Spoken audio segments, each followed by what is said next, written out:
I want to pull up this story from CNN. 11 U.S. citizens dead in Israel conflict, Biden says. And then we have this from ABC. Biden says it is likely Americans are among Hamas hostages with 11 killed. I don't see how Biden can recover from this electorally. He's already down. And now you have, it doesn't matter what you think is true. In fact, it doesn't even matter what is true. It matters what people end up believing is true. Certainly, I do believe the truth matters and we try our best to get to it. But the political ads are all going to say one simple line. Under Donald Trump, historic peace agreements with Israel. Under Joe Biden, 11 Americans dead in escalating conflict. Afghanistan withdrawal. It's just, he's going to, I don't see how he pulls out of this. Yeah. When it comes to military, I think you realize that nothing else really matters when your survival is on the line. I haven't heard the word trans in like 3 days. I haven't seen anything about culture war crap on Twitter. Maybe one or two things. It's all been about the death and destruction and potential loss of life. That's all that really matters when it comes down to it. Well, it is Indigenous Peoples Day, and that is a big thing. And I didn't even know that until like 4 o'clock. And I was like, are we doing a show tonight? It's Columbus Day. It's all over Twitter. Oh, well, yeah. I see Israel-Palestine, Gaza in my Twitter feed, and I'm glad. We need a strong military commander. That's what we need right now. I think sorry, Ian, you were saying you're not, you used to be anti-intervention. You're not anymore. Would you support U.S. intervention in Israel? Yes. In fact, yes, immediate intervention. And for better or worse, what capacity? to help bring water to the people of Gaza, for starters. Well, that's in Palestine, I mean, guess, but like, so in the region, you're saying yes to intervention. I would like to facilitate some sort of peace deal.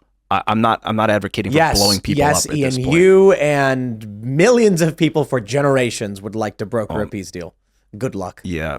But yeah, absolutely. I think we need to be, we're the strongest military force on earth. We need to be involved. So what do you think? You think like U.S. boots on the ground, troops? No. Israel's capable of taking care of itself. So you're not talking about intervention. You're talking about But if you said NGO Israel's aid? capable of taking care of itself, then military aid. What do you want us to do? We're on TV, man. I can't really say that stuff on TV. The Biden administration already announced they're giving weapons to Israel. For this right now. So that's already happened. I support it. I absolutely support it, man. Whether or not they let this thing happen, those dudes murdered, raped, like they killed a bunch. From what I'm reading about this music festival, did they rape? They killed people and then they raped women right next to their friends' dead corpses. That's true. This is what I've been reading. I don't. This is all. I mean, that could be war propaganda, bro. It could be. It could be. Maybe the whole thing's war. I don't know. A lot of it is, and so watch out because when the Ukraine war started, all that. Look, let's be honest. Israel is so much better at propaganda than. But I think if two things that a man needs and will kill for is eating and having sex. And if these men are military age and there are no women in their society, oh, you better believe they want to have sex. Yeah, but they're not. It's not like these guys were like, "Oh, I'm so angry. I want to." It's more like these evil oppressors will know when we control them, and they want to subjugate the people that they view as oppressors. Right. It's a display of brutality. Yeah. And then the psychotic urges of masculinity come out when they're in battle. After the kill, the man wants. Well, it's not that. It's you're thinking of it. It's a lot of it is spitting in the face of Israel. True. Taking the women is an insult to Israelis. It was known throughout time, like when Alexander the Great's forces or like a military force would invade and take a city, the commander would have to tell the troops, do not pillage, do not rape. And if a shitty commander wouldn't be able to keep his troops under wraps and they just go destroy. And so like a good commander would keep his men from doing it. But it was just the proclivity for a worn out dude that just got done putting his life on the line. His adrenaline's all burned out. He's got women all around him now, and he hasn't had sex in 2 years. Okay. Do you think we should say put boots on the ground to liberate the Uyghur Muslims in China? No. Why? Why not? Because China would launch nuclear weapons if we tried to do that. Oh, okay. So it's only because the people in Palestine can't actually do anything else in retaliation that we should actually try and stop them. Well, no. I'm not saying that we should put boots on the ground or anything. I think Israeli soldiers are qualified and capable of handling that situation right now. I heard Hezbollah maybe making moves in the north. If there's an actual full-scale invasion into Israel and they call for help, we have to help. I don't even want to. But I mean, what does that mean? If you're saying we shouldn't have boots on the ground, how do you want us to help? Like what? I'm just really curious. Like, because if neither side is willing to come to the table and negotiate peace, what is all the way? Like, nuclear war? Well, what? So we shouldn't have boots on the ground, but you want to go to nuclear war. Well, we're talking about life and death of the human race. You have to put that on the table. What do you mean? We're talking. Nuclear war means death for all of us. Yeah, my question is like, why do you care about Israel to the point where you think we should intervene and provide aid, but no other countries? Maybe because it's probably like our third strongest ally, maybe next to Germany. And if they go down, I think that China, Russia, North Korea, and Iran will take over the world. World War III. But Israel is capable, fully capable. They're an advanced, technologically advanced military. They are fully capable on their own of defeating Hamas. So I think a danger here is that Israel, this goes into a broader war, and Israel has in the back of their mind, well, if we get into trouble, the U.S. will bail us out. That's dangerous. We don't want them thinking, well, if this does escalate, the U.S. will bail us out. Because then we're all of a sudden in a really dangerous situation. Mm-hmm. Do you feel like Trump would have handled this differently from your time in his administration? You know, I don't know how he would be handling it. I think that Trump would fully support Israel's right to self-defense and fighting against Hamas and defeating them. But I think Trump is known for his restraint. And there was a similar incident where Saudi Arabia there was some kind of drone attack and they blamed Iran. It was in Yemen. They blamed Iran for a drone attack that was against Saudi Arabia's interests in Yemen. And people were calling on Trump to attack Iran. And Trump didn't go for it. He said, no, absolutely not. Like, this isn't our conflict. We're not getting involved in it. Well, he specifically said that the amount of people who would die in the retaliation strike was not worth it. It was not, what's the right word? Commensurate? Yeah, that's the right word. Not worth opportunity cost was too great. Yeah, you could say that too. It wasn't, I can't think of the... opportunity cost. Commensurate? Is that what you're thinking of? Well, it was... proportional? Proportional. There you go. It wasn't proportional. Yeah. The drone attack, killing hundreds of militants is way the harsh reality of war sometimes is you want a non-proportional response in order to make it all stop before it escalates. It's horrible to think this. Yeah, I've never lived big like stick this. Ethos. That was what a lot of Americans in World War II thought with the nuclear weapons. Like, I got stung by a wasp. Let's go find the wasp nest and annihilate it, kind of thing. Well, I mean, that's a little different. Similar. If people are getting stung by wasps, you probably want to get rid of the wasp's nest. You better. You don't just take out the few wasps that stung you. But we're not talking about... So that would be a proportional response. Right. Yeah. See, I mean, Ian, you eradicate all of them if one of them stings you. Yeah, but what you're arguing is a wasp stung you, so you brought a flamethrower and you wanted all the other wasps. I'm not going to travel the earth to kill all the wasps. You wanted the other wasps to watch it happen so that they would know not to sting you ever again. That's what you're saying. I don't want them to suffer. I just want to make it stop. Well, I'm not sure I can follow. I don't want to burn them alive. I just want the conflict to stop. I don't want to make them die in pain, but that doesn't mean that I don't want them. Bro, what the hell are we doing? There's no solving this. I'm sorry. It's war. It's war. And people have chosen a side in the war. Have a nice day. This goes back 100+ years or even longer. Thousands. You can go thousands of years. Yeah. And it's like everyone's going to be like, this land belongs to this. No, this land belongs to... I'm right. No, I'm right. In the end, bro, I'm 37 years old. This has been going on a lot longer than I've been alive. My response is, whoa, why are they killing all the civilians? And what do I get? Tim, Israel is an apartheid state and these people are freedom fighters. And I'm like, bro, they're killing civilians. Why are you supporting Israel? Israel is stealing our money. America. I'm like, dude, I don't care about any of this. Yeah. I'm talking about these arguments. What I'm telling you is the war is bad. Civilians shouldn't be dying. You can't come to me and be like, Israel should not be targeting, it should not be taking action against the Hamas targets and the Al-Qassam brigades. And I'm like, what? They're shooting at them. What's the argument?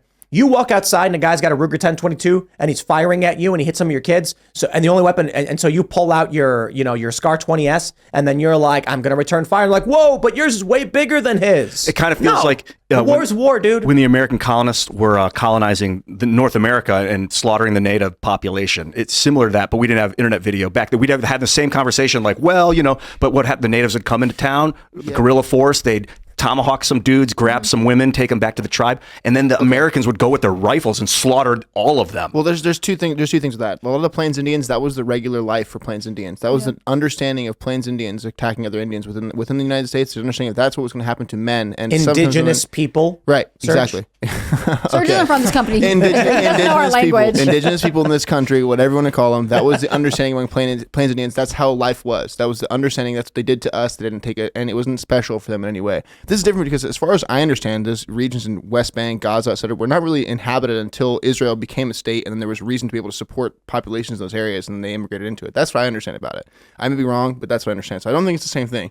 Indigenous people versus people that migrated there after there was a state established and allowed them to survive in those areas. I don't know if that's exactly the same. It's not comparable, yeah. No, it's not comparable.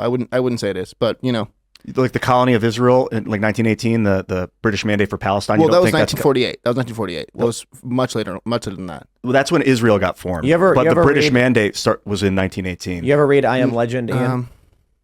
No, I've seen the movie. The movie is nothing. The movie does not relate to the story at all.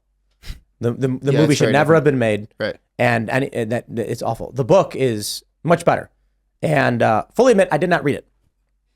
I've only seen the select passages that convey the general concept of what the book is about. And the book is about a guy who is, he's a vampire hunter, and he kills vampires because vampires are bad. And then in the end, he finally realizes that because the world has fallen to vampires and he is one of the last humans, he is the legend. From the perspective of humans, there's a legend of vampires that in the middle of the night come and kill you while you sleep. When the world became all vampires, there was a legend of a man who lurks during the day and kills you in your sleep.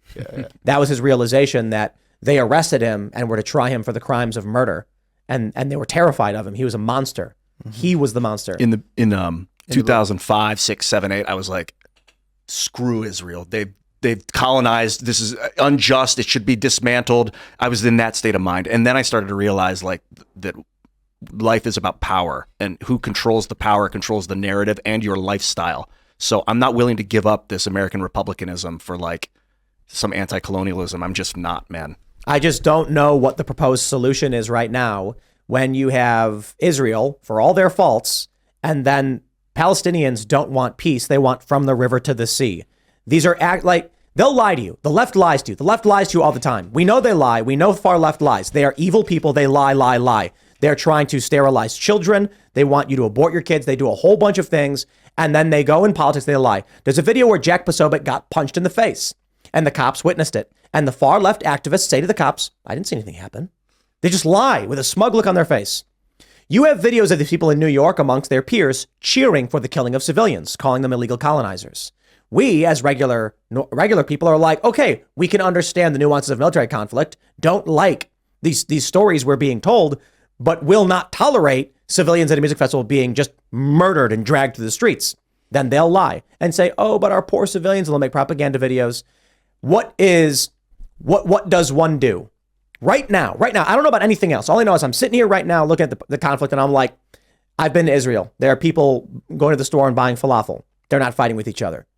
Why should they be murdered by Hamas and Al-Qassam brigades? They shouldn't be. Okay, well, what happens when these terrorists come in and start killing civilians like they just did in the worst possible way we've seen ever? Should Israel just be like, well, it is what it is, we're being killed? No, they shouldn't. The reality is we want peace. We want a peace agreement. Unfortunately, I think overwhelmingly it falls to the Palestinians and the ideologues, more so Hamas, but yes, in many ways the Palestinians. They just want to purge Israel completely. What do you do? That's not a solution. There's no compromise. Right. If they're saying, we don't care what you want to negotiate, we will kill everyone. I'm like, okay, well, there's no negotiating with these people. Mm-hmm. And we're not going to let you just go and kill a bunch of Jewish people in Israel.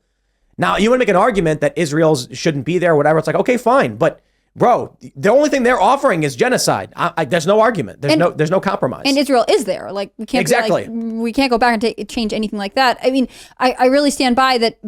Peace deals always means that someone is upset because they lost, right? In this case, you're completely right. There's not a clear compromise. And so as much as we'd like to see a ceasefire, as much as we wouldn't like to see people lost, and we wouldn't like to see civilians taken hostage, like, we can all agree these things are bad. On the other hand, it's not like we can just be like, hey guys, stop fighting, just stop. Like, that's obviously not a reasonable solution. It's not logical in any way. The United States can't solve this. Yeah. Right.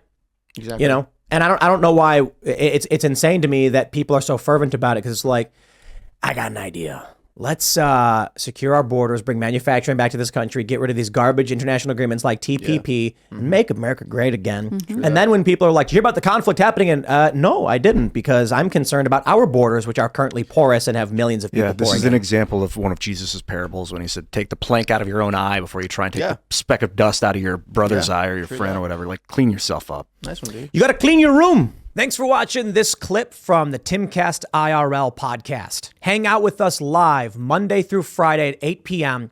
and become a member over at timcast.com for uncensored, members-only shows exclusive. Thanks for hanging out, and we'll see you all next time.